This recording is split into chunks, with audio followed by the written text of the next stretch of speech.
فرنسا تمتلك 7 كرات ذهبية من 5 لاعبين. ألمانيا تمتلك 7 كرات ذهبية من 5 لاعبين. هولندا تمتلك 7 كرات ذهبية من 3 لاعبين. البرتغال تمتلك 7 كرات ذهبية من 3 لاعبين. كريستيانو رونالدو 5 كرات ذهبية، وإيزيبيو ولويس فيغو كل واحد منهم يمتلك كرة ذهبية واحدة. الأرجنتين تمتلك 8 كرات ذهبية من لاعب واحد، ليونيل ميسي. فخامة الاسم تكفي، ميسي جعلها مستحيلة على أي لاعب في المستقبل. 8 كرات ذهبية يعفو الله. ليو تخطى الدول في الجائزة الفردية الأفضل، البالون دور، الكرة الذهبية. ببساطة إنه الأفضل في التاريخ. ليونيل أندريس البولغا ميسي.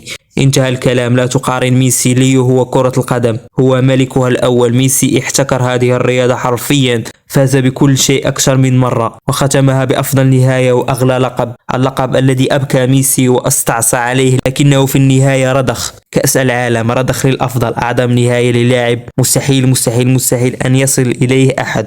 ألقاب ختمها، أهداف سجل الكثير. صناعة الأهداف، هو أكثر لاعب صناعة للأهداف في التاريخ. ركلات حرة تسحر العين. مراوغات أبهرت المشاهد. يا عزيزي أنت محظوظ لأنك عاصرت وشاهدت أفضل لاعب في تاريخ كرة القدم، الأرجنتيني ليونيل ميسي.